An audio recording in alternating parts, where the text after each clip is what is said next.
कई बार जब लोग जीवन में काम करना शुरू करते हैं तब उन्हें बहुत ज़्यादा दर्द होता है, तकलीफ भी होती है, उन्हें बहुत ज़्यादा मेहनत करना पड़ता है और ये बात उनसे बर्दाश्त नहीं हो पाती है। उनका शरीर जवाब दे देता है और वो उस काम को छोड़कर किसी और तरकीब से सफल होने का प्रयास करते रहते हैं। लेकिन याद रखिएगा, इस प्रकार से कोई भी व्यक्ति जीवन में सफल नहीं हो पाता है। याद रखिएगा कि सफलता का मार्ग मेहनत, दर्द और तकलीफ से होकर गुजरेगा और यह आपको सहना ही पड़ेगा। तो इसके लिए आप हमेशा तैयार रहिए। तो चलिए इस बात को एक कहानी के माध्यम से समझते हैं।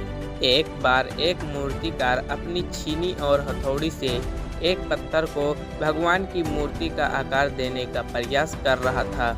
जैसे ही वह छीनी पर अपना हथौड़ा चलाता, वह पत्थर चिल्लाने लगता और कहने लगता कि ये क्या कर रहे हो तुम?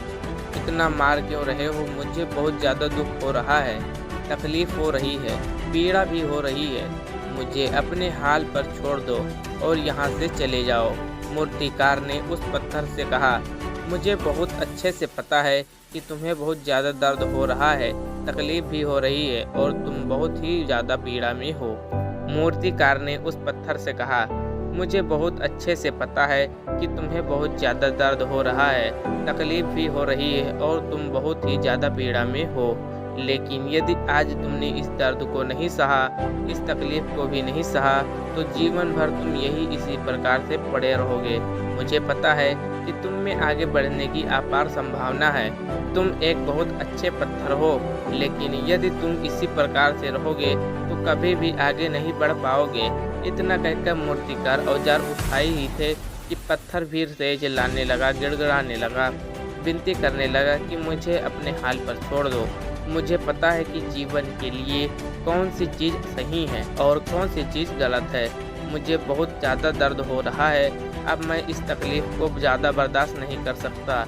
मैं जिस हाल में हूँ उस हाल में छोड़कर मुझे तुम यहाँ से चले जाओ। उस मूर्तिकार फिर से उस पत्थर को समझाने की कोशिश की, ज़्यादा अधीर मत बनो और अपने सब्र को बनाए रखो। थोड़ी देर और इस दर्द को सहो। यदि इस दर्द को सह लिया तो मैं भगवान की मूर्ति के रूप में तुम्हारी स्थापना करवाऊंगा और फिर दूर दूर से लोग तुम्हारी पूजा करने आएंगे और पंडित और लोग तुम्हारी सेवा करेंगे। लेकिन पत्थर ने उस मूर्तिकार की एक भी बात नहीं मानी। वह चिल्लाता रहा और अपनी बात पर अड़ा रहा। मूर्तिकार ने उस पत्थर को समझाने की बहुत कोशिश की, लेकिन वो पत्थर नहीं माना। अब मूर्तिकार भी थक चुका था और वह उस पत्थर को छोड़कर आगे बढ़ गया और थोड़ी ही दूर जाकर देखा कि एक और बहुत ही अच्छा पत्थर वहां पर पड़ा हुआ था। उसने छीनी और हथौड़ी उठाई और उस पत्थर को मूर्ति बनाने के लिए वो तैयार हो गया। मूर्तिकार ने छीनी और हथौड़ी का वार दूसरे पत्थर पर जारी रखा। दूसरे पत्थर को भी दर्द हुआ, तकलीफ उसे भी हुई, लेकिन उस पत्थर ने बर्दाश्त किया और देखते ही देखते थोड़े समय के बाद उस पत्थर ने भगवान की मूर्ति का रूप धारण कर लिया। थोड़े दिन बाद उस मूर्ति की एक मंदिर में स्थापना हो गई। धीरे धीरे करके लोग वहां पूजा पाठ करने आने लगे। लोगों की मन्नतें वहां से पूरी होने लगी और वह मंदिर बहुत ही ज़्यादा प्रसिद्ध हो गया। अब धीरे धीरे करके दूर दूर के गांव से लोग वहां पूजा पाठ करने आने लगे।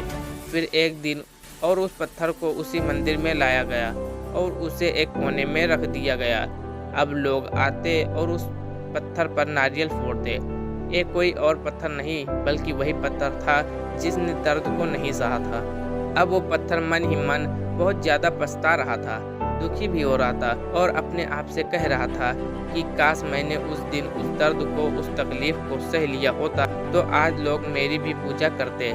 इसलिए आप भी अपने जीवन में हमेशा याद रखिएगा कि जब भी आप अपने जीवन की शुरुआत में किसी काम को कर रहे हो, पढ़ाई कर रहे हो या कोई भी काम कर रहे हो और उसमें आपको दर्द हो रहा है, तकलीफ़ हो रही है, ज़्यादा मेहनत करना पड़ रहा है, तो आप रुकिएगा मत।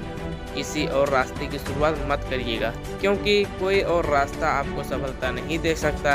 आपको उस दर्द को, उस तकलीफ़ को सहना ही होगा और उस दर्द को, उस तकलीफ़ को सहकर आप ज़्यादा मजबूत बनेंगे और तभी आप अपने जीवन में आगे बढ़ पाएँगे। और जीवन में हमेशा याद रखिएगा कि आपको पहले पत्थर की तरह नहीं बल्कि दूसरे पत्थर की तरह बनना है।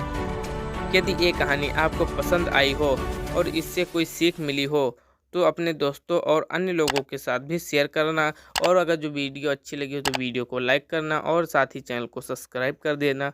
तब तक के लिए जय हिंद, वंदे मातरम।